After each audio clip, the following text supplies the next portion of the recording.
जब मैं सिर्फ 2 साल का था तब मेरे सगे चाचा ने मुझे एक हाई राइज बिल्डिंग से नीचे फेंक दिया था। ठीक उसी समय वहां से गुजर रही एक आलीशान कार के ड्राइवर ने मुझे सड़क पर बेजान पड़े देखा और उसकी आवाज में एक अजीब सा पैनिक था। सर, आगे एक बच्चा है, वो थोड़ा डेड लग रहा है। गू फैमिली के ओल्ड मास्टर गू वान, जिन्हें ड्राइवर ने सर कहकर बुलाया था। डेड शब्द सुनते ही उनका चेहरा गुस्से से काला हो गया। उनका सबसे बड़ा बेटा गू ईचन भी उसी समय एक प्राइवेट हॉस्पिटल में जिंदगी और मौत के बीच झूल रहा था, जहां सारे डॉक्टर्स अपनी हिम्मत हार चुके थे। सिर्फ एक फॉर्चून टेलर ने रिस के गू फैमिली के साथ पुराने ताल्लुक थे। एक बात कही थी कि गू ईचन की किस्मत में एक बेटा लिखा है जो अपने साथ अपार गुड फॉर्चून लेकर आएगा, और अगर वो बेटा गू ईचन के साथ रहेगा तो ही गू ईचन के बचने का कोई चांस है। लेकिन उस फॉर्चून टेलर की बातों ने ओल्ड मास्टर गू को और ज्यादा चिड़चिड़ा बना दिया था। उनका बेटा हमेशा से एक सेलिब्रेट की तरह रहा था, जो न कभी मर्दों के करीब गया और न औरतों के, तो फिर उसका कोई बच्चा कैसे हो सकता था। इसी सोच के साथ ओल्ड मास्टर गू ने एक डार्क टोन में ऑर्डर दिया, तो उस बच्चे को तुरंत हॉस्पिटल भेजो, उसे मरने मत देना। ओल्ड मास्टर गू इस समय डेड शब्द से सख्त नफरत कर रहे थे। ड्राइवर फटाफट कार से उतरा और उसने मुझे बड़ी सावधानी से गोद में उठा लिया। मेरी पूरी बॉडी खून से लथपथ थी। वह ड्राइवर एक पूर्व सैनिक था और उसे थोड़ी मेडिकल नॉलेज थी, इसलिए उसने मुझे बहुत ध्यान से संभाला ताकि कोई सेकेंडरी इंजुरी न हो। सर, अगर आपको कोई प्रॉब्लम न हो तो मैं बच्चे को अभी आपके पास रख दूं। ओल्ड मास्टर गू ने हामी में सिर हिलाया और फिर उनकी नजर मुझ पर पड़ी। ये बच्चा बचपन में बिल्कुल यीचन जैसा दिखता है। मेरे गले में लटका हुआ जड़े पेंडांट भी उनकी नजरों से नहीं छुपा। उन्होंने एक कांपते हुए हाथ से उसे छूकर देखा। वाकई ये वही प्रोटेक्टिव जड़े था जो यीचन बचपन से पहनता आ रहा था। ओल्ड मास्टर गू ने एक बार उस जेट को देखा और फिर मेरे पीले पड़ चुके मासूम चेहरे को, जो मौत के करीब लग रहा था। उनका सिर जैसे फटने लगा। ओल्ड माँ, गाड़ी और तेज चलाओ, जल्दी हॉस्पिटल पहुंचो। ओल्ड मास्टर गू की लगातार हड़बड़ी के बीच ओल्ड माँ ने जोर से एक्सीलेटर दबाया और कार की स्पीड बढ़ा दी।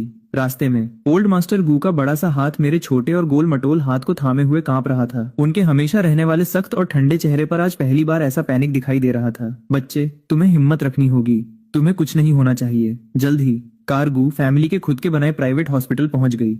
डीन ने खुद अपनी पूरी टीम के साथ एंट्रेंस पर उनका वेलकम किया। ओल्ड मास्टर गू ने मुझे गोद में उठाया, जो पूरी तरह से टोमेटो जूस जैसी किसी चीज से कवर था, और कांपते हाथों से डीन को सौंप दिया। ट्रांसफर के ठीक उसी पल मेरे छोटे से गोल मटोल हाथ ने अचानक ओल्ड मास्टर गू को पकड़ लिया। अपनी आंखें बंद रखे हुए ही मैंने कमजोरी से अपना मुंह खोला, लेकिन मुंह से टोमेटो जूस बाहर आने से पहले मैं सिर्फ 2 आवाजें ही निकाल पाया। डीन ने तुरंत ऑर्डर दिया, इसे बचाओ, मुझे यह बच्चा हर कीमत पर जिंदा चाहिए। सर, हम अपनी पूरी कोशिश करेंगे। डीन मुझे लेकर अंदर की तरफ भागा। ओल्ड मास्टर गू इमरजेंसी रूम के बाहर बेंच पर बैठ गए और अपने हाथ को देखने लगे, जो टोमेटो जूस से सना हुआ था और जिस पर मेरे सिर के कुछ बाल चिपके हुए थे। उन्होंने कुछ सेकंड्स तक उन बालों को घूरा और फिर ऑर्डर दिया, इस बच्चे और आइकन का डीएनए रिलेशनशिप टेस्ट करो। चूंकि गू आइकन भी उसी हॉस्पिटल में एडमिट था, इसलिए उसका डीएनए हासिल करना बेहद आसान था। डीएनए टेस्ट शुरू करवाने के साथ ही ओल्ड मास्टर गू ने मेरी पहचान का पता लगाने के लिए पुलिस को भी कॉल घुमा दिया। गू फैमिली एक टॉप टियर अमीर और पावरफुल खानदान था। गू हुआयान का नाम ग्लोबल रिच लिस्ट में टॉप 3 से नीचे कभी नहीं गया था, और हांगकांग में गू फैमिली के थ्रू पे किया जाने वाला टैक्स हमेशा नंबर 1 पर रहता था। पुलिस ने उनके कॉल को बेहद सीरियसली लिया, इसलिए जब तक पुलिस हॉस्पिटल पहुंची वे न सिर्फ मेरी सारी इंफॉर्मेशन निकाल चुके थे, बल्कि मेरी माँ फैंग युक्सवान का एड्रेस भी ट्रैक कर चुके थे। हालांकि जब वे उनके घर पहुंचे टीम्स तो वहां फैंग युक्सवान मौजूद नहीं थी। वह बीमार और बेहोश थी और उसे मेरा जालिम चाचा फैंग जिनिया अपने साथ कहीं उठा ले गया था। ओल्ड मास्टर गू हॉस्पिटल में ही रुके रहे और एक पल के लिए भी वहां से नहीं हिले। न जाने कितने समय के बाद मेरे पेटर्निटी टेस्ट के रिजल्ट सबसे पहले आए। सर, इस टेस्ट के अकॉर्डिंग ये बच्चा वाकई सेकंड यंग मास्टर का सगा बेटा है। इस रिजल्ट को सुनते ही ओल्ड मास्टर गू को अपनी पुरानी शंका पर पूरा यकीन हो गया। वाकई ये आइकेन का ही बच्चा है। मैं जानता था कि ये जितना ज्यादा मेरी आंखों के सामने आ रहा था, उतना ही जाना पहचाना लग रहा था। अपने इमोशंस को कंट्रोल करते हुए वे ऑपरेटिंग रूम के दरवाजे से सटकर मेरे बाहर आने का वेट करने लगे, और साथ ही उन्होंने अपने सबसे छोटे बेटे उक्शिंघा को कॉल मिलाया। ओल्ड मास्टर गू के टोटल 4 बच्चे थे। सबसे बड़ा बेटा कई साल पहले समुद्र में लापता हो गया था। दूसरा गू आइकिन था। तीसरी बेटी गू आइकिन था, जानवरों से बेहद प्यार करती थी और इस समय ट्रॉपिकल रेन फॉरेस्ट में ओरांगुटान पर एक डॉक्यूमेंट्री फिल्म कर रही थी। सबसे छोटा बेटा गू किंघा बचपन से ही बागी था और अपने दूसरे भाई के साथ उसकी कभी नहीं पटती थी। आजकल वो कोई ढंग का काम नहीं करता था, बस एंटरटेनमेंट इंडस्ट्री की किसी छोटी एक्ट्रेस के साथ उसके अफेयर की अफवाहें उड़ती रहती थीं। डैड, आपकी झूठ बोलने की स्किल बहुत बेकार है। मेरा दूसरा भाई एक एसेक्सुअल है, उसका कोई बच्चा कैसे हो सकता है? कम ऑन, मुझे बेवकूफ मत बनाओ। मुझे लगता है कि आप बस मुझे किसी तरह वापस बुलाने का जाल बुन रहे हैं। या तो आप मुझे ब्लाइंड डेट्स पर सेट करने वाले हैं या कोई दूसरा फालतू काम सौंपने वाले हैं। मैं आपको बता दूं, मैं वापस आने से बेहतर मरना पसंद करूंगा। मैं अब आपसे और बात नहीं कर रहा। रोयन का सीन खत्म हो गया है, मुझे उसे फ्लावर्स देने जाना है। लू रोयन वही छोटी स्टार थी जिसका गुचिंघा आजकल पीछा कर रहा था। गुचिंघा के बैकअप की वजह से वो अब सच में कोई छोटी मोटी स्टार नहीं रह गई थी। उसने हाल ही में बहुत तेजी से ग्रो किया था। गुचिंघा ने वन साइड कॉल कट कर दिया और ल्यू रुयान की तरफ बढ़ने लगा, लेकिन अभी उसने 2 कदम ही बढ़ाए थे कि उसका फोन फिर से बज उठा। इस बार ओल्ड मास्टर गू ने कॉल नहीं किया था, उन्होंने बस कुछ तस्वीरें भेजी थी। ओल्ड मास्टर गू ने जो फोटोज भेजी थी वे कार के अंदर ली गई थी। छोटा सा मैं पूरी तरह टोमेटो जूस से सना हुआ था। मेरा गोल मटोल चेहरा उससे बिगड़ा हुआ था, आंखें कसकर बंद थीं और मैं बिल्कुल बेजान दिख रहा था। गू चिंघा ने उन तस्वीरों को देखा, फिर डीएनए टेस्ट को देखा और फिर हॉस्पिटल का एड्रेस पढ़ा। उसके चेहरे की स्माइल पूरी तरह से गायब हो गई। उसने विदेश से स्पेशल फ्लाइट से मंगाए गए उन खूबसूरत फूलों के गुलदस्ते को वहीं जमीन पर फेंक दिया, पीछे मुड़ा और सेट से बाहर निकल गया। रुयान, यंग मास्टर गू को क्या हुआ? क्या वो गुस्से में है? वह गुस्से में है या नहीं, इससे मेरा कोई लेना देना नहीं है। हमें उन पर ध्यान देने की जरूरत नहीं है। असिस्टेंट एक पल के लिए स्पीचलेस हो गया। कभी कभी उसे समझ नहीं आता था कि लियू रुयान को गुचिंघा की वैल्यू क्यों समझ नहीं आती। वह अमीर था, हैंडसम था और सबसे बड़ी बात यह थी कि वह दिल से उसकी इज्जत करता था। फिर भी वह अपने करियर में उसकी पूरी हेल्प एक्सेप्ट करती थी। वह बातों से तो मना करती थी लेकिन एक्शन में सब कुछ ले लेती थी। इस चीज को बैलेंस करना वाकई मुश्किल था। असिस्टेंट को लगा कि अगर किसी दिन गू किंघा का ध्यान भटका और उसने लियू रुयान को छोड़ दिया तो शायद उसे बहुत पछतावा होगा, लेकिन असिस्टेंट ने अपने इन थॉट्स को जुबान पर लाने की हिम्मत नहीं की। वह चुपचाप लियू रुयान के पीछे चल दिया और दोबारा गू किंघा का नाम नहीं लिया। दूसरी तरफ गू किंघा, जिसने अभी अभी फोन पर अपने पिता से कहा था कि वह वापस आने से बेहतर मरना पसंद करेगा, अब बिना एक पल का रेस्ट लिए पागलों की तरह हॉस्पिटल की तरफ भाग रहा था। जब वह पहुंचा तो मुझे अभी अभी ऑपरेटिंग रूम से बाहर निकाला जा रहा था। आई एम सॉरी, ये सब दादाजी की गलती है। काश दादाजी ने तुम्हें पहले ढूंढ लिया होता। मिस्टर गू, वह अभी क्रिटिकल पीरियड से बाहर नहीं आया है। उसे अगले 2 दिनों तक इंटेंसिव केयर यूनिट में ऑब्जर्वेशन में रखना होगा। डॉक्टर्स मुझे ऑपरेटिंग रूम से आईसीयू की तरफ ले जाने लगे। गू चिंघा भागकर वहां पहुंचा, लेकिन वो मुझे अंदर ले जाते हुए सिर्फ एक झलक ही देख पाया। क्या हुआ? यहाँ आखिर हुआ क्या है? क्या तुमने ये नहीं कहा था कि तुम वापस आने से बेहतर मरना पसंद करोगे? अब वापस क्यों आए हो? यहाँ से दफा हो जाओ। ओल्ड मास्टर गू गुस्से से लाल थे। गू चिंघा आईसीयू की विंडो से चिपक गया और ग्लास के पार अंदर छोटे से मुझे देखने लगा। जब उसने मेरी पूरी बॉडी पर लगे उन सारे इंस्ट्रूमेंट्स को देखा तो उसका दिल बुरी तरह बैठ गया। अब लड़ना बंद कीजिए। छोटा यंग मास्टर अभी अंदर है, हमें उसे डिस्टर्ब नहीं करना चाहिए। ओल्ड मास्टर गू के असिस्टेंट ने सबको शांत करने की पूरी कोशिश की और साथ ही गू चिंघा को पूरी डिटेल दी कि मैं उन्हें कैसे मिला था जब बाहर बड़े लोग आपस में बात कर रहे थे। मेरी आंखें भले ही बंद थीं, लेकिन मेरे छोटे से दिमाग के अंदर कोई बात कर रहा था। वह कोई और नहीं, गू फैमिली का वही खानदानी जड़े पेंडेंट था। उस जेड के अंदर एक डिवाइन बीस्ट स्पिरिट रहती थी जिसका नाम था युआन बाओ। क्या तुम मुझे सुन सकते हो? होश में आओ और मेरी बात ध्यान से सुनो। कौन कौन बोल रहा है? मैं एक ड्रैगन हूँ। मेरा गू फैमिली के साथ एक एग्रीमेंट है कि मैं उनके वंश को पूरी तरह खत्म होने से बचाऊंगा, लेकिन गू फैमिली की ये जनरेशन पूरी तरह तबाह होने की कगार पर है। तुम्हारे पिता, तुम्हारे चाचा, तुम्हारे दादा, वे सब मौत के खतरे में हैं। तुम उस बिल्डिंग से गिरे और तुम्हें मर जाना चाहिए था, लेकिन मैंने सेंस किया कि तुम्हारे पास अपार ब्लेसिंग्स हैं, इसलिए मैंने तुम्हारी जान बचाई। तुम अब गू फैमिली की आखिरी उम्मीद हो। मैं तुम्हें दूसरों का फ्यूचर देखने की एबिलिटी देता हूँ। उम्मीद है कि तुम अपनी फैमिली का फेट बदल सकोगे। और हाँ, सबसे पहले अपने सबसे छोटे चाचा गू चिंघा का फेट बदलना। उसकी मौत का समय बहुत करीब आ चुका है। एक ही सांस में ये सब कहने के बाद उस ड्रैगन ने अपनी सारी ड्रैगन एनर्जी मेरी बॉडी के अंदर ट्रांसफर कर दी। मेरी हालत जो पहले बेहद क्रिटिकल थी, उस ड्रैगन एनर्जी ने मेरे छोटे से शरीर को पूरी तरह हील कर दिया। थोड़ी ही देर में मेरी कंडीशन में एक मिरेकुलस इंप्रूवमेंट आया। जैसे ही मुझे बेहतर फील हुआ, मैंने अपनी आंखें खोल दी। मैं एक पल के लिए ब्लैंक था और ड्रैगन की कही बातों को अपने दिमाग में समझने की कोशिश कर रहा था। फिर कुछ सेकंड्स बाद मैंने अपना मुंह खोला और जोर जोर से रोना शुरू कर दिया। खिड़की के पास खड़े गू किंघा ने ओल्ड मास्टर गू के असिस्टेंट अंकल ली की पूरी बात सुन ली थी और वो फैंग यू स्वान को ढूंढने जाने का प्लान बना रहा था, जिसे फैंग जिन या उठा ले गया था। लेकिन निकलने से ठीक पहले उसने नोटिस किया कि मैं होश में आ चुका हूँ। डॉक्टर, मेरा बच्चा रो रहा है। डॉक्टर तुरंत अंदर भागा और उसने मुझ पर कई सारे चेकअप्स किए। गू किंघा बाहर खड़े होकर वेट करता रहा। अपने दूसरे भाई गुई चैन के साथ उसके रिलेशन कभी अच्छे नहीं रहे थे। बचपन से ही जब भी ओल्ड मास्टर गू उसे कंट्रोल नहीं कर पाते थे, वे गुई चैन को उसे डांटने का जिम्मा सौंप देते थे। गु किंघा को लगता था कि गुई चैन के पनिशमेंट से जिंदा बच निकलना अपने आप में एक मिरेकल था। उसे अपने उस ठंडे और खूंखार दूसरे भाई के लिए कोई लगाव नहीं था, लेकिन इस बच्चे को पहली नजर में देखते ही उसे इससे प्यार हो गया था। मिस्टर गु, बच्चे की कंडीशन में अचानक बहुत बड़ा सुधार आया है। अब आप इसे एक रेगुलर वार्ड में शिफ्ट कर सकते हैं या फिर आप इसे घर ले जाकर इसकी केयर कर सकते हैं। इसे बस प्रॉपर रेस्ट की जरूरत है। डॉक्टर को गु फैमिली के रिसोर्सेज के बारे में अच्छे से पता था। अगर मैं तुरंत डिस्चार्ज भी हो जाता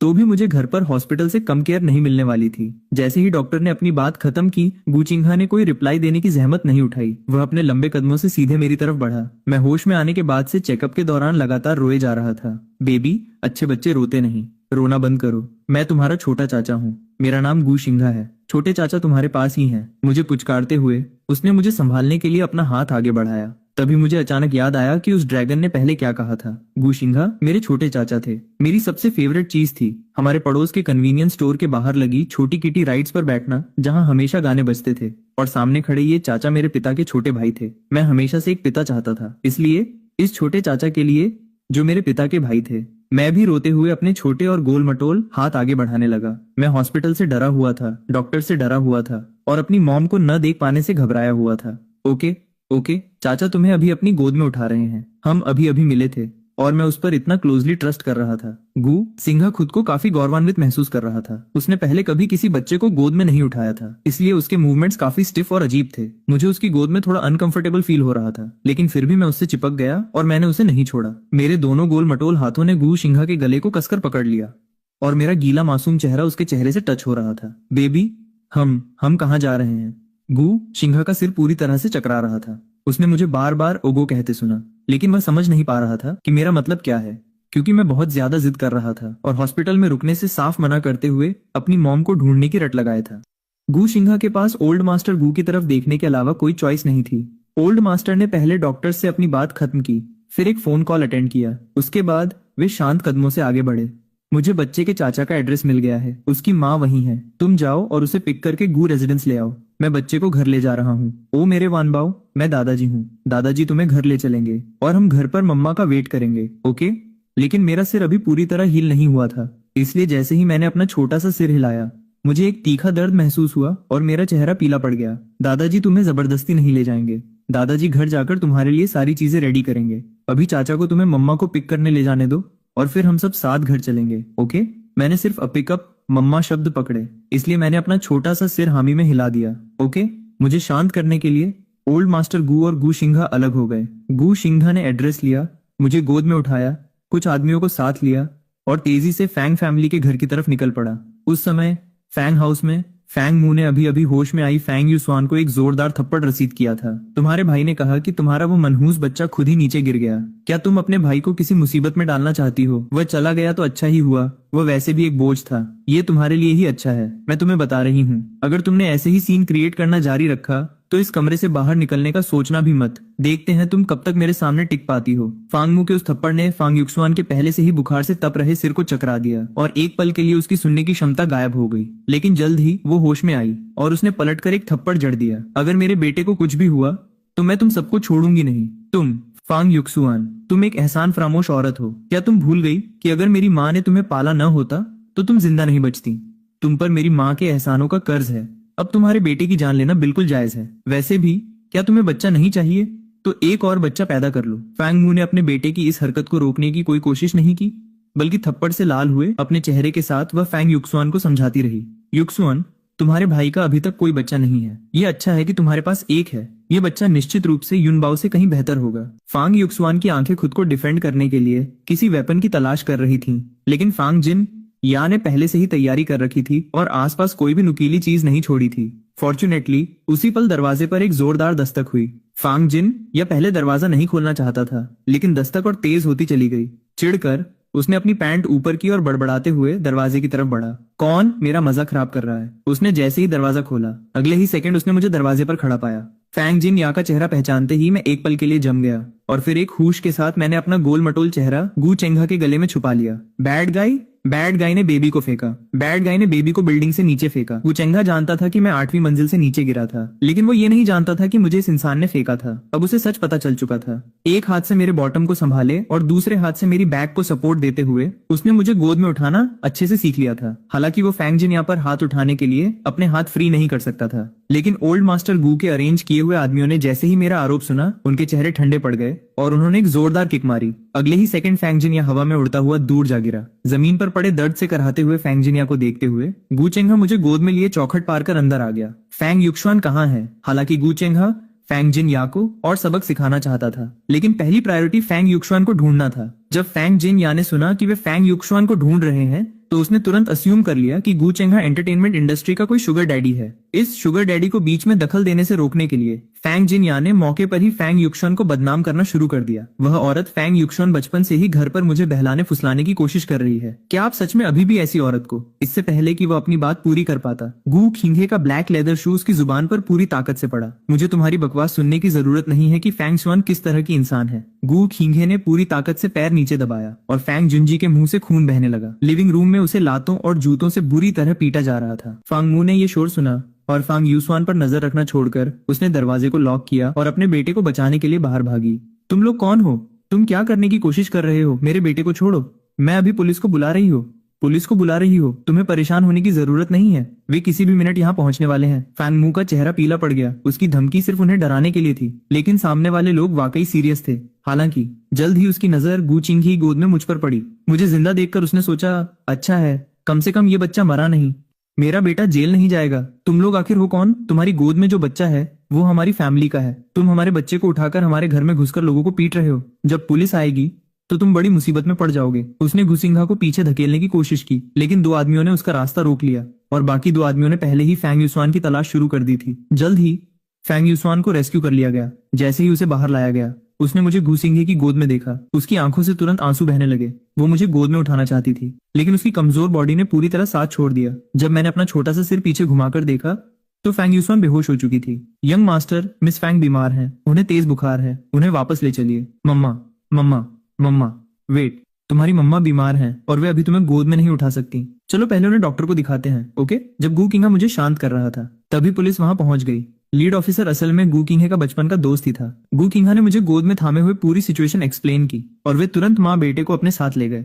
गू फैमिली की लीगल टीम फैंग जुनजी को इतनी आसानी से छोड़ने वाली नहीं थी। उसके बाद गू किंगा मुझे और फैंग युसुआन को लेकर गू फैमिली के विला वापस आ गया। विला में डॉक्टर्स और नर्सिंग स्टाफ पहले से ही रेडी थे। वे मेरे लिए अरेंज किए गए थे, लेकिन अब उनका यूज मेरी मम्मा के लिए किया जा सकता था। रास्ते में मैंने अपनी मम्मा का हाथ थाम रखा था और मेरा छोटा सा चेहरा उनके चेहरे से सटा हुआ था। गू किंगा ने इस बड़ी और छोटी जोड़ी को देखा और उसे वाकई समझ नहीं आ रहा था कि उसका अपना दूसरा भाई इतना क्रूर कैसे हो सकता है कि उसने हमें बाहर बेसहारा छोड़ दिया। गू किंगा मन ही मन अपने भाई को कोस रहा था, लेकिन वह अभी ये नहीं जानता था कि आज के बाद से उसका भाई भी हॉस्पिटल में नहीं रहेगा। मुझे मेरे पिता के साथ रखने के लिए ओल्ड मास्टर गू ने गू ई चैन को भी घर वापस बुला लिया था। स्वीटी, हम घर पहुंच गए हैं। अब से यह तुम्हारा और तुम्हारी मम्मा का घर है। चाचा तुम्हारी बहुत अच्छे से केयर करेंगे। तुम बस चाचा को अपने डैड की तरह ही समझो।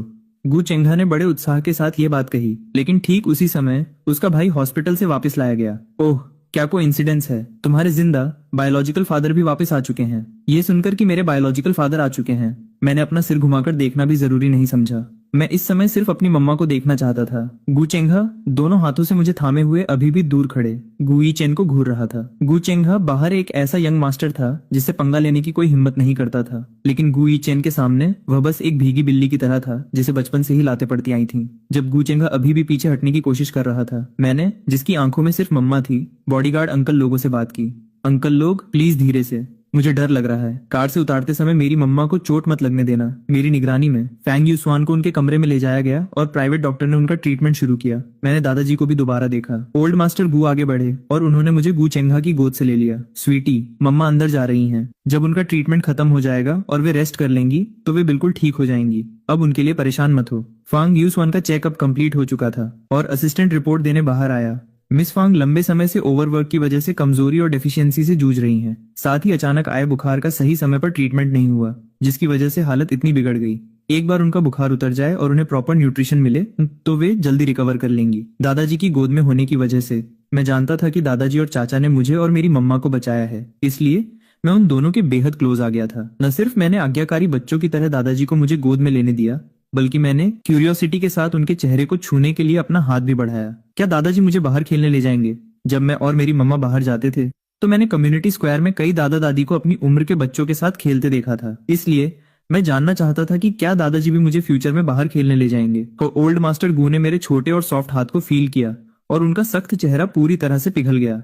उन्होंने तुरंत मुस्कुराते हुए सिर हिलाया। बिल्कुल, दादाजी तुम्हें बाहर खेलने ले जाएंगे। अब से दादाजी तुम्हारी बहुत अच्छे से केयर करेंगे। मेरे एक छोटे से किस के बाद ओल्ड मास्टर गू अपनी पूरी प्रॉपर्टी मेरे नाम करने को तैयार थे। ये कितना भावुक पल था। ओल्ड मास्टर गू के 4 बच्चे थे, लेकिन उनमें से कोई भी उन्हें अपने करीब नहीं आने देता था। दूसरे बेटे गुई चैन को गंभीर जर्मोफोबिया था। चौथा बेटा गू चेंगा बस एक कॉपी कैट था। अपने दूसरे भाई को किसी को किस न करने देते देख उसने भी डैड को किस करने से साफ मना कर दिया था। पहले और तीसरे बच्चे की भी अपनी अलग ही अजीब आदतें थीं। ओल्ड मास्टर गू ने इतने सारे बच्चों को पाला था, लेकिन मेरे आने के बाद ही उन्हें फाइनली एक बच्चे से मिलने वाली असली वार्मथ का एहसास हुआ था। दादाजी मुझे दूध चाहिए, मेरे टमी में बिल्कुल खाना नहीं है। मैं अभी बहुत छोटा था, रोज मम्मा का बनाया खाना खाता था, लेकिन मैंने अभी तक फॉर्मूला मिल्क पीना बंद नहीं किया था। मम्मा के खाने के कंपैरिजन में मुझे फॉर्मूला मिल्क ज्यादा पसंद था। तो चलो अभी खाना खाते हैं। किचन में खाना रेडी है। अगर बेबी को खाना नहीं खाना तो दादाजी तुम्हारे लिए फॉर्मूला मिल्क बनाएंगे, ओके? मेरे गोल मटोल चेहरे पर थोड़ा कंफ्यूजन था क्योंकि मेरा खाना खाने का बिल्कुल मन नहीं था, लेकिन चूंकि दादाजी मुझे इतने प्यार से मना रहे थे इसलिए मैंने उन्हें थोड़ी इज्जत देने का डिसीजन लिया। जल्द ही हम डाइनिंग रूम की तरफ बढ़ गए। डैड, बच्चे की माँ अभी काफी मुश्किल सिचुएशन में है। उन्हें ऑनलाइन बुरी तरह ड्रैग किया जा रहा है। बाई फैमिली की तीसरी बेटी जो एंटरटेनमेंट इंडस्ट्री में है दावा कर रही है कि बच्चे की माँ ने उसका बॉयफ्रेंड चुराया है। पब्लिक ओपिनियन बहुत तेजी से बढ़ रहा है। साथ ही उनका आज और कल का वर्क शेड्यूल भी फिक्स है। गू किंगहाओ ने फैंग युक्सुअन की सिचुएशन की पूरी डिटेल रिपोर्ट दी। ओल्ड मास्टर गू ने पूरी बात सुनी, लेकिन उन्होंने फैंग युक्सुअन के खिलाफ इस तरह के कीचड़ उछालने पर बिल्कुल यकीन नहीं किया। उन्होंने बस अपना सिर हिलाया। काम हो या न हो, हेल्थ से बढ़कर कुछ भी इंपॉर्टेंट नहीं है। हम काम के बारे में युक्सुअन के रिकवर होने के बाद बात करेंगे। जब गू किंगहा ने अपनी रिपोर्ट खत्म की तो ओल्ड मास्टर गू खड़े हो गए। यह देखकर कि मैं घर पर पूरी तरह से रिलैक्स था, उन्होंने मुझे गोद में उठाया और बगल के कमरे में गू यीचेन को देखने के लिए मुझे पुचकारने लगे। स्वीटी, देखो, ये तुम्हारे डैडी हैं। ये बीमार हैं और अभी तक होश में नहीं आए हैं। अगर हमारा बेबी डैडी के साथ थोड़ा और टाइम स्पेंड करेगा तो शायद डैडी होश में आ जाएं। इसी के साथ ओल्ड मास्टर गू ने मुझे गू यीचेन के बेड पर लिटा दिया। बेड पर लेटे गू यीचेन का वो बेहद हैंडसम चेहरा आंखें बंद होने के बावजूद एक ऐसा ठंडा ऑरा रिफ्लेक्ट कर रहा था जो लोगों को खुद से दूर रखता था। मेरी छोटी सी गोल मटोल बॉडी डैडी से सट गई और मैंने अपनी गोल गोल आंखें झपकाते हुए उनके हैंडसम चेहरे को ध्यान से देखना शुरू कर दिया। ओल्ड मास्टर गू पिता और बेटे को इस तरह साथ देखकर पूरी तरह भावुक हो गए। अभी ओल्ड मास्टर गू सोच ही रहे थे कि ये नजारा बिल्कुल परफेक्ट है कि अगले ही सेकंड मेरे छोटे से गोल मटोल हाथ ने एक जोरदार आवाज के साथ डैडी के चेहरे पर एक थप्पड़ जड़ दिया। बैड डैडी, डैडी को बेबी नहीं चाहिए। मेरे इस अचानक थप्पड़ ने ओल्ड मास्टर गू को हैरान कर दिया। स्वीटी, तुमने डैडी को क्यों मारा? डैडी को बेबी नहीं चाहिए। मैं छोटा हूँ, बेवकूफ नहीं। जब मैं बाहर खेलने जाता हूँ तो बाकी सब बच्चों के पास डैडी होते हैं, लेकिन मेरे पास नहीं है। मैं एक ऐसा छोटा सा क्यूटी हूँ जिसे कोई डैडी नहीं चाहता। ओल्ड मास्टर गू का दिल ये अजीब सी एक्सप्लेनेशन सुनकर बुरी तरह बैठ गया। क्या हमारा एनबाओ एक ऐसा बच्चा है जिसे उसके डैडी नहीं चाहते? स्वीटी, जब डैडी होश में आएंगे तो दादाजी उनसे पूछेंगे कि आखिर क्या हुआ था। डैडी तुम्हें कभी नहीं छोड़ेंगे। एनबाओ, ओल्ड मास्टर गू अपने बेटे को अच्छे से जानते थे। भले ही गू यीचेन ऊपर से ठंडा और दूर रहने वाला दिखता था, लेकिन उसके अंदर रिस्पॉन्सिबिलिटी की गहरी समझ थी।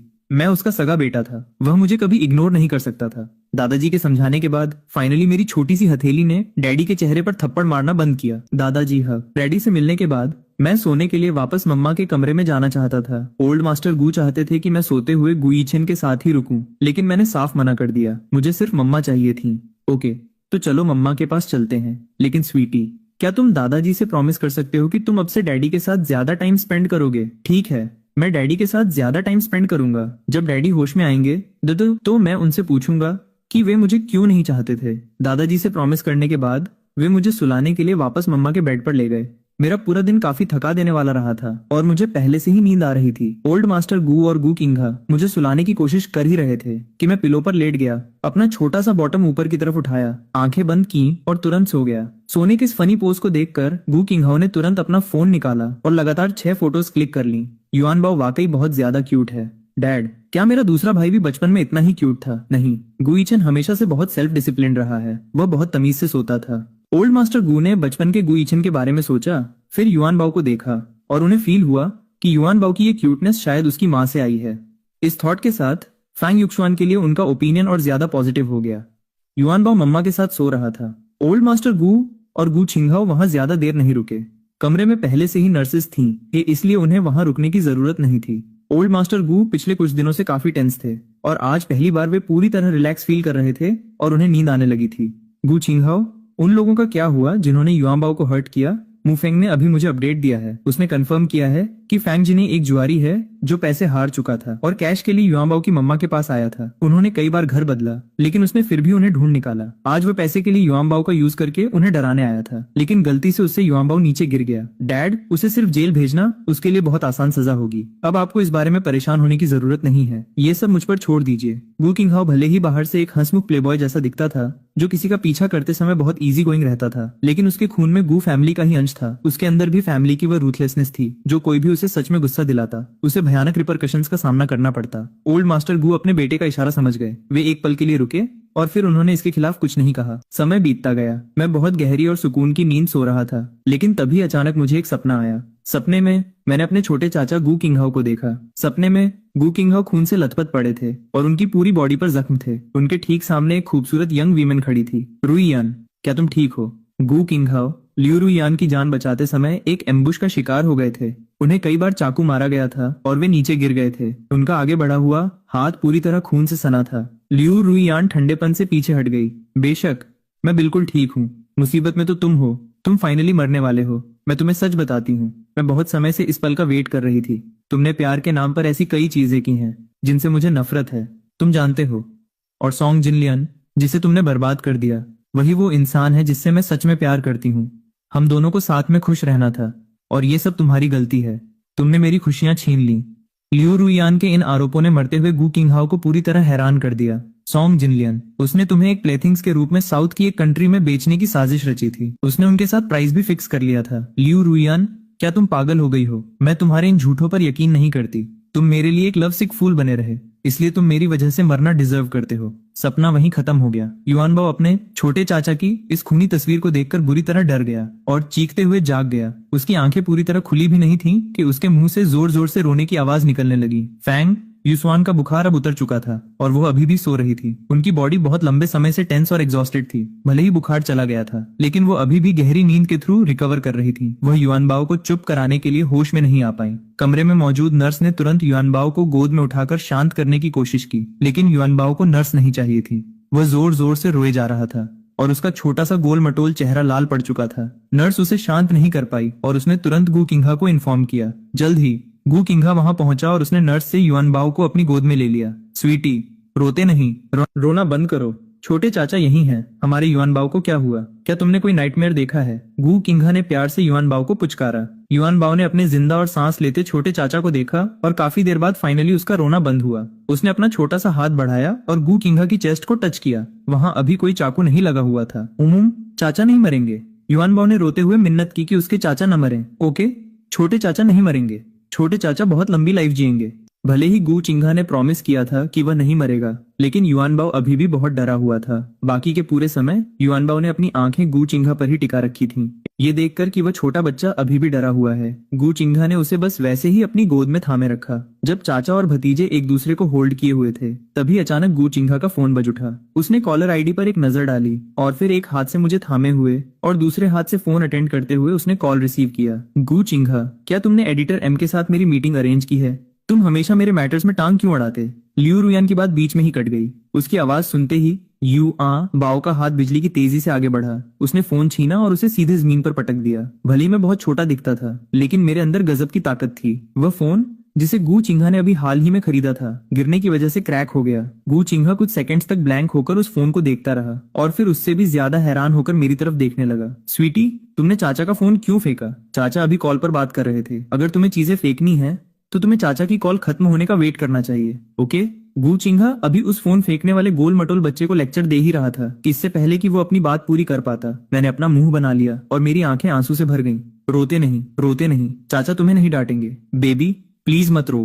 गू चिंगहा ने उस गोल मटोल बच्चे को देखा जिसके माथे पर अभी भी पट्टी बंधी थी और आंखों में आंसू थे, और उसका दिल तुरंत पिघल गया। ये छोटा बच्चा दिन में पहले ही इतना बैडली इंजर्ड हो चुका था और अब मैं एक फोन के लिए डांट खा रहा था। वो खुद को एक अनक्वालिफाइड चाचा फील कर रहा था, बच्चों को संभालने का कोई एक्सपीरियंस न होने की वजह से। गु शिंघा बस इतना जानता था कि उसे अपनी फैमिली के इस इकलौते गोल मटोल बच्चे को बहुत ज्यादा लाड प्यार देना है। बैड बैड वो चाचा को बुली करती है। गु शिंघा इस पूरी बात का मतलब पूरी तरह नहीं समझ पाया, लेकिन वो ये जरूर समझ गया कि युआनबाओ उसकी फिक्र कर रहा था। स्वीटी, वो सिस्टर बुरी नहीं है, वो बस थोड़ी स्टबर्न है, वो असल में एक अच्छी इंसान है। गु सिंघा अंदर से काफी इमोशनल फील करते हुए लू रुयान की तरफ से सफाई दे रहा था। तो स्वीटी ने चाचा का फोन इसलिए फेंका क्योंकि उसे लगा कि चाचा को बुली किया जा रहा है। हमारा बेबी इतना अच्छा कैसे हो सकता है? गु सिंघा खुद को रोक नहीं पाया और उसने आगे बढ़कर मेरे राइट चीक पर एक बड़ा सा किस कर दिया। मैंने अपने छोटे से हाथ से उसके चेहरे को पीछे धकेल दिया। वो बड़ा और छोटा बच्चा काफी देर तक सोफे पर खेलते रहे। बहुत समय बीतने के बाद गु सिंघा को लू रुयान को वापस कॉल करने की याद आई,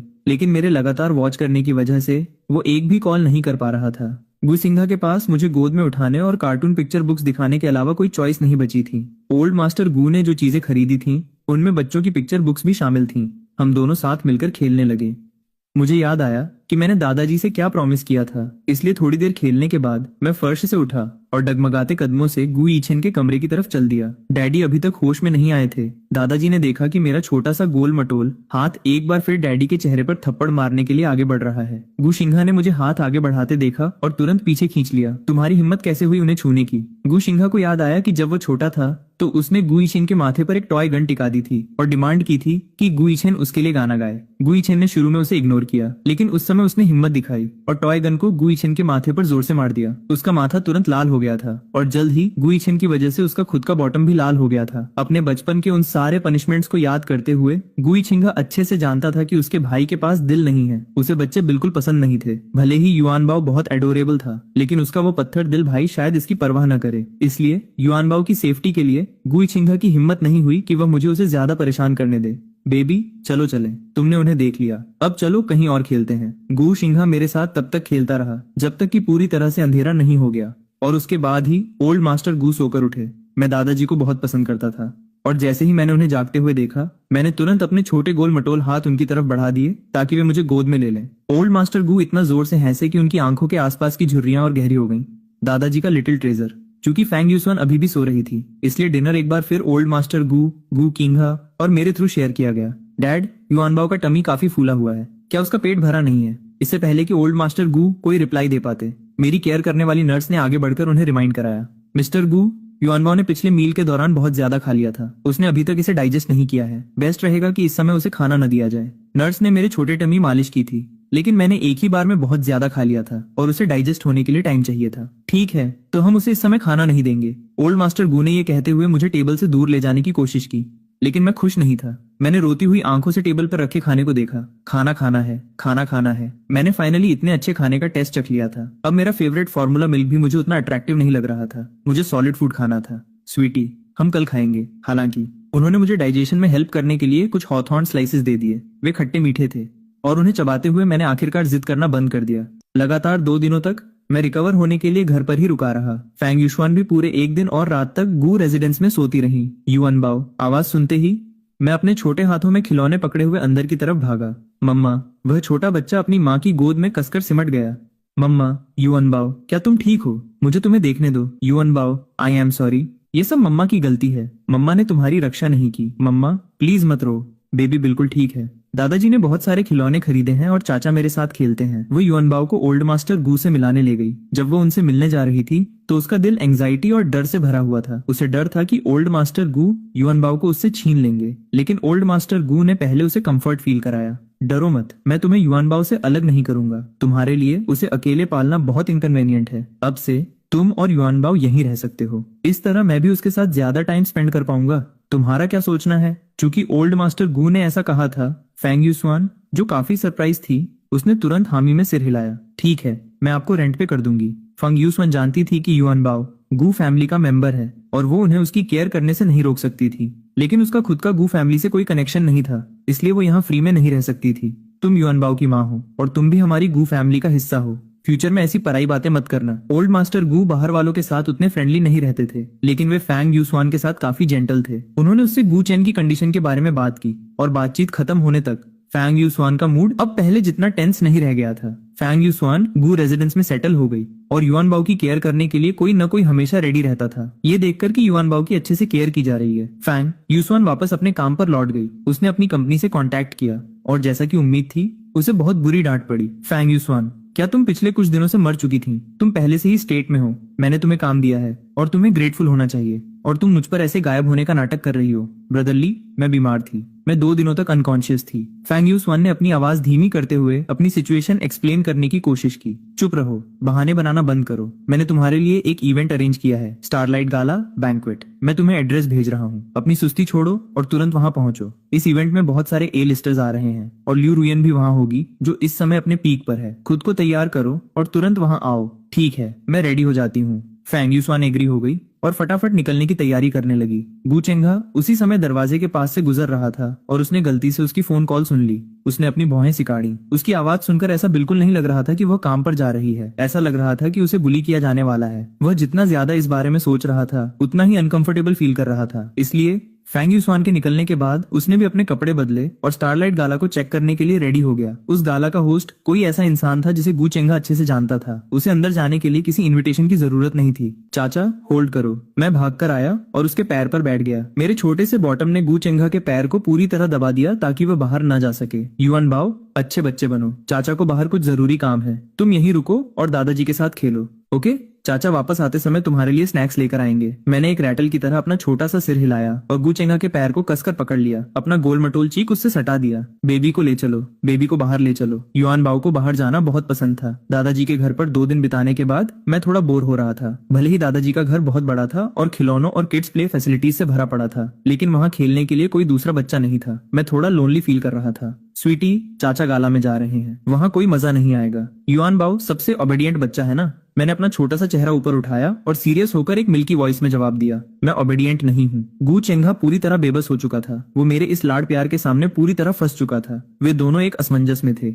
मैंने अपने छोटे से बॉटम से गू चेंगा को पूरी तरह पिन कर रखा था और पीछे हटने का कोई साइन नहीं दिखा रहा था। काफी देर बाद गू चेंगा ने फाइनली एक ठंडी सांस ली। ठीक है, ठीक है, चाचा तुम्हें थोड़ी हवा खिलाने बाहर ले चलेंगे। दोपहर में डॉक्टर ने मेरी बॉडी चेक की थी और कहा था कि मैं बहुत अच्छे से रिकवर कर रहा हूँ। ये देखकर कि मैं अच्छी शेप में हूँ, गू चेंगा नीचे झुका और उसने मुझे गोद में उठा लिया। बेबी, हम जहाँ जा रहे हैं वहाँ बहुत सारे लोग होंगे। अगर तुम्हें डर लगे तो मुझे बताना और मैं तुम्हें घर वापस ले आऊंगा, ओके? साथ ही अगर तुम मम्मा को देखो तो उनसे मिलने की जिद मत करना, वे काम कर रही हैं। गू चेंगा ने इवेंट से पहले ही युआन बाओ के साथ एक समझौता कर लिया था। युआन बाओ ने आज्ञाकारी बच्चों की तरह अपना छोटा सा सिर हिलाया। वह काफी सीरियस दिख रहा था। वह बड़ा और छोटा बच्चा बाहर निकल गए। ओल्ड मास्टर गू को शुरू में थोड़ा संकोच था। वे अभी मुझे बाहर भेजने के पक्ष में नहीं थे। वे अभी भी मेरी हेल्थ को लेकर वॉरिड थे, लेकिन मैंने आगे बढ़कर उनके गाल पर कई सारे बड़े बड़े किसेस दिए और फिर अपनी सॉफ्ट सी बेबी वॉइस में उनसे रिक्वेस्ट की, जिसके बाद दादाजी का दिल पूरी तरह पिघल गया। ठीक है, ठीक है, हमारे स्वीटी को बाहर थोड़ा घूमने जाने दो। स्वीटी, ध्यान रखना कि चाचा तुम्हें पूरे समय होल्ड करके रखें। चाचा से अलग मत होना। गू चेंगा, याद रखना कि इसे टाइम पर खिला देना और बाहर बहुत ज्यादा लेट मत करना। ओल्ड मास्टर गू ने उन दोनों को पूरी इंस्ट्रक्शंस दी। उसके बाद उन्होंने मेरा छोटा सा गोल मटोल हाथ दबाया और गू चेंगा को मुझे ले जाने की परमिशन दे दी। चाचा और भतीजा कार के अंदर बैठ गए। गू चेंगा पहली बार मुझे कार में लेके जा रहा था और उसे इस चीज का कोई एक्सपीरियंस नहीं था। उसने मुझे अपने छोटे छोटे हाथों से विंडो के साथ खेलने दिया। मैंने पहले सिर्फ टैक्सियों में सफर किया था, इसलिए मैं इस लग्जरी कार को लेकर काफी क्यूरियस था। विंडो से खेलते समय मेरे छोटे से हाथ ने अचानक डोर हैंडल को खींच दिया और दरवाजा सच में थोड़ा सा खुल गया। गू चेंगा ने पसीने पसीने होते हुए तुरंत दरवाजे को कसकर बंद किया। शुनजी, गाड़ी साइड में लगाओ। गू चेंगा ने दरवाजा दोबारा लॉक किया और मुझे अपनी बाहों में कसकर पकड़ लिया। उसका चेहरा पूरी तरह से सफेद पड़ चुका था। ड्राइवर, शुनजी ने ऑर्डर सुना और बिना ये समझे कि क्या हुआ है उसने स्पीड स्लो की और रोड साइड कार रोक दी। यंग मास्टर, क्या हुआ? युआन बाओ ने दरवाजा खोल दिया था। शुनजी भी पूरी तरह शॉक्ड रह गया। मुझे रियलाइज ही नहीं हुआ कि मैंने कितनी भयानक चीज कर दी थी। शुनजी को अपनी तरफ देखते पाकर मैंने अपनी आंखें छोटी की और उसे देखकर मुस्कुराने लगा। शुनजी का चेहरा भी पूरी तरह पीला पड़ चुका था। अगर मैं सच में कार से बाहर गिर जाता तो उसे लगा कि वो भी खुद को जिंदा नहीं रख पाता। वो भी यंग मास्टर के साथ ही अपनी जान दे देता। दोनों बड़े लोग बुरी तरह डरे हुए थे। वे दोनों कुछ देर तक कार में बैठे रहे ताकि खुद को शांत कर सकें और उसके बाद ही गाड़ी आगे बढ़ी। इस बार शुनजी ने सबसे पहले चाइल्ड सेफ्टी लॉक्स लगा दिए। युआन बाओ, जब भी तुम कार में सफर करो तुम्हें कार का दरवाजा बिल्कुल नहीं छूना है, समझे? ये बहुत ज्यादा डेंजरस है। इसी बीच फैंग युक्सुआन गाला में पहुंच चुकी थी। वहां आने के बाद उसे पता चला कि उसके एजेंट ब्रदर ली ने जिस उभरती हुई स्टार लू रुयान का जिक्र किया था उसके अलावा वहाँ एक और फीमेल स्टार भी थी जिसका नाम था बाई निंगबिंग। ये बाई निंगबिंग अमीर बाई फैमिली की तीसरी बेटी थी। वो इंडस्ट्री में अपने खुद के पैसों और रिसोर्सेज के दम पर आई थी और पिछले 3 सालों से बड़े बजट की फिल्मों में काम कर रही थी, लेकिन उसकी एक्टिंग बेहद घटिया थी। उसकी हर फिल्म फ्लॉप हो जाती थी। शुरुआत में नेटिजन्स ने उसका खूब मजाक उड़ाया, लेकिन मिस बाई की पब्लिक रिलेशंस टीम बहुत स्ट्रांग थी। मजाक उड़ने के कुछ समय बाद उन्होंने मार्केटिंग का फोकस बदलकर उसे एक अमीर खानदान की वारिस वेल्दी एरिस के रूप में प्रोजेक्ट करना शुरू कर दिया और ये नैरेटिव सेट किया कि उसके खुद के पैसे से बनने वाली फिल्में इंडस्ट्री में लोगों के लिए जॉब के नए मौके पैदा कर रही हैं। इस मार्केटिंग के बाद नेटिजन्स का एटीट्यूड काफी बदल गया। उसकी पीआर टीम ने उसकी लव लाइफ को भी खूब भुनाया। ये दिखाया गया कि वो और अमीरशन फैमिली के सेकंड यंग मास्टर बचपन के दोस्त चाइल्डहुड स्वीट हार्ट्स हैं और उनकी सगाई हो चुकी है। वो अक्सर सेट पर उससे मिलने आता था और उसे महंगी ज्वेलरी गिफ्ट करता था। इस लव स्टोरी को देखने वाले नेटिजन्स यही कहते थे कि अमीरों के बीच भी सच्चा प्यार होता है और सेकंड यंग मास्टर एक बेहद डोटिंग हस्बैंड है। लेकिन इस लव स्टोरी की मार्केटिंग का दांव उल्टा पड़ गया। सेकंड यंग मास्टर को पर्सनली कई बार फैंग युक्सुआन को फूल भेजते हुए स्पॉट किया गया। हालांकि फैंग युक्सुआन ने उन्हें कभी एक्सेप्ट नहीं किया था। फिर भी मिस बाई ने पब्लिकली एक अटैक किया और फैंग युक्सुआन पर आरोप लगाया कि वह सेकंड यंग मास्टर को बहला फुसला रही है और एक थर्ड पार्टी बनने की कोशिश कर रही है। फंग युक्सुआन की कंपनी ने उसका नाम साफ करने में कोई दिलचस्पी नहीं दिखाई और उसकी खुद की सफाइयां किसी काम नहीं आई। वह इस समय ऑनलाइन बुरी तरह साइबर बुली की जा रही थी। हालांकि उसने इस बारे में ओल्ड मास्टर गू या गू किंग को कुछ नहीं बताया था। वे उसकी फैमिली नहीं थे, उसके पास उनसे हेल्प मांगने का कोई हक नहीं था। फैंग युक्सुआन बचपन से ही अपनी हर मुसीबत अकेले हैंडल करती आई थी। फंग युक्सुआन ने देखा कि बाई निंगबिंग और लू रुयान आपस में चैट कर रही थी। वह कोई तमाशा नहीं चाहती थी, इसलिए वो जाने के लिए मुड़ी। लेकिन इससे पहले कि वो वहां से निकल पाती, वहीं रुक जाओ फैंग युक्सुआन, क्या मुझे देखकर तुम्हें गिल्ट फील हो रहा है? हाई हील्स पहने बाई निंगबिंग कदम दर कदम फैंग युक्सुआन की तरफ बढ़ी। उसकी बारीकी से की गई स्टाइलिंग और महंगे ब्रांड्स काफी चमकीले थे, लेकिन फैंग युक्सुआन ने सिर्फ एक प्लेन ब्लू ड्रेस पहनी थी और बिना पूरे मेकअप के भी वो आसानी से उस पर भारी पड़ रही थी। फैंग युक्सुआन सीधे शब्दों में कहें तो बहुत खूबसूरत थी। उसके फीचर्स बेहद तीखे और डेलिकेट थे। पलकें नेचुरल लंबी और कर्ल थीं और उसका छोटा सा चेहरा एकदम परफेक्ट और 3 डायमेंशनल था। वह जहां भी खड़ी होती, राहगीरों की नजरें अपने आप उसकी तरफ खींची चली आती थीं। तुम बिल्कुल एक विक्सन की तरह दिखती हो। कोई ताज्जुब नहीं कि तुम बहलाने फुसलाने में इतनी माहिर हो, लेकिन तुम्हें अपने टारगेट सोच समझकर चुनने चाहिए। मेरी यानी बाई निंगबिंग का मंगेतर कोई ऐसा इंसान नहीं है जिसे तुम छू सको। इस आरोप के साथ ही बाई निंगबिंग ने उसे थप्पड़ मारने के लिए अपना हाथ उठाया। मिस बाई, आप कह रही हैं कि मैंने आपके मंगेतर को बहलाया है। क्या आपके पास इसका कोई सबूत है? वो थप्पड़ कभी चेहरे पर पड़ा ही नहीं। फैंग युक्सुआन ने उसकी कलाई को मजबूती से पकड़ लिया था। भले ही वो देखने में डेलिकेट और पतली लगती थी, लेकिन अपने गोल मटोल भारी बच्चे को रोज गोद में उठाने की वजह से उसके हाथों में अच्छी खासी ताकत आ चुकी थी। क्या तुम पागल हो? तुम्हारी हिम्मत कैसे हुई मुझे चोट पहुंचाने की? मैं तुम्हें बता रही हूँ, तुम खत्म हो चुकी हो। मैं तुम्हें छोड़ूंगी नहीं। मिस बाई, जिस पल से आपने मुझे बदनाम करना शुरू किया है, आपने मुझे कभी छोड़ा ही नहीं है ना? हाल ही में फैंग युक्सुआन को काम पर अनफेयर ट्रीटमेंट, साइबर बुलिंग और डॉक्सिंग का सामना करना पड़ा था और ये सब बाई निंगबिंग ने ही करवाया था। फंग युक्सुआन के पास बाई निंगबिंग से लड़ने के लिए बड़ा पैसा या पावर नहीं थी, लेकिन जब बात चेहरे पर थप्पड़ खाने की आई तो वो इतनी कमजोर नहीं थी कि चुपचाप खड़ी रहकर मार खा लेती। ये देखकर कि दोनों के बीच बात हाथापाई तक पहुंचने वाली है और बाई निंगबिंग कमजोर पड़ रही है, ल्यू रुयान, जो बाई निंगबिंग के काफी करीब थी, उसने अपनी भौहें सिकाड़ी और बीच में दखल दिया। मिस फेंग, प्लीज निंगबिंग को छोड़ दो। निंगबिंग बस गुस्से में है। वह और सेकंड यंग मास्टर शेन शादी करने वाले थे और अब तुम उनके बीच आ गई हो। कोई भी इंसान होता तो अपसेट हो जाता। तुम्हारी किस आंख ने मुझे सेकंड यंग मास्टर शेन के साथ इन्वॉल्व होते देखा है? फैंग युक्सुआन ने ल्यू रुयान पर एक ठंडी नजर डालते हुए भी बाई निंगबिंग की कलाई पर अपनी पकड़ ढीली नहीं की। ल्यू रुयान एक पल के लिए हिचकिचाई। उसने फैंग युक्सुआन और सेकंड यंग मास्टर शेन का वो वीडियो देखा था जिसमें असल में वो खुद फैंग युक्सुआन को परेशान करता हुआ दिख रहा था। अगर तुमने उसे नहीं बहलाया तो वो तुम्हारे पीछे इतना पागल क्यों है? ल्यू रुयान ने पलट कर कहा। इस बात पर फैंग युक्सुआन हंस पड़ी। ल्यू रुयान, अगर इसी लॉजिक से चलें तो क्या तुम भी गुचिंघा को बहला फुसला रही हो? ल्यू रुयान स्पीचलेस हो गई। उसका चेहरा लाल पड़ गया और वो फैंग युक्सुआन का हाथ बाई निंगबिंग की कलाई से हटाने की कोशिश करने लगी। उनकी इस खींचतान ने वहां मौजूद बहुत से लोगों का ध्यान खींच लिया था। ठीक उसी समय मैं भी वहां पहुंच गया और जैसे अपनी मम्मा के साथ कोई साइकिक कनेक्शन हो, मैंने उन्हें तुरंत स्पॉट कर लिया। चाचा, मम्मा, मैंने अपने छोटे से गोल मटोल हाथ से उनकी तरफ इशारा किया। गू चिंघा ने वहां मचे हंगमे को देखा और बड़े बड़े कदम बढ़ाते हुए मुझे गोद में लेकर तेजी से आगे बढ़ा। फोर्थ यंग मास्टर, आप यहाँ हैं। फोर्थ यंग मास्टर, हमें बेहद अफसोस है। ये हमारी लापरवाही थी कि मिस ल्यू। इवेंट के कुछ लोगों ने गू किंघा को पहचान लिया था और वे एक करके उससे बात करने के लिए आगे आने लगे। गू किंघा ने उन सबको पूरी तरह इग्नोर किया और सीधे फ्रंट में पहुंच गया। भले ही फैंग युक्सुआन और बाकी लड़कियों को अलग कर दिया गया था, लेकिन बाई निंगबिंग और लिू रुयन दोनों अपनी कलाई पकड़े हुए ऐसे रिएक्ट कर रही थीं जैसे वे बहुत दर्द में हों। वू किंघा को वहां आते देख लिू रुयन ने अपने होठों को चबाया। वू किंघा ने पूरे 2 दिनों से उससे कोई कांटेक्ट नहीं किया था। गाला से पहले उसका एजेंट बुरी तरह घबराया हुआ था। वो लगातार चक्कर काट रहा था और बड़बड़ा रहा था। रुयन, गु किंघा सच में तुम्हें छोड़ने तो नहीं वाला है ना? उसने कभी इतने लंबे समय तक तुमसे दूरी नहीं बनाई। क्या तुमने फिर से उससे कोई कड़वी बात कह दी? गु किंघा सोने की चम्मच लेकर पैदा हुआ एक यंग मास्टर है। उसके पास पैसा भी है और पावर भी। तुम जानती भी हो कि कितने लोग उससे चिपकने के बहाने ढूंढते हैं। ये बहुत रेयर है कि तुम उसे पसंद न करने के बावजूद वह तुम्हारे पीछे पागल है। तुम लगातार उसे ऐसे स्नब नहीं कर सकती। उन शब्दों ने लू रुयन के चेहरे के एक्सप्रेशंस को बहुत खराब कर दिया।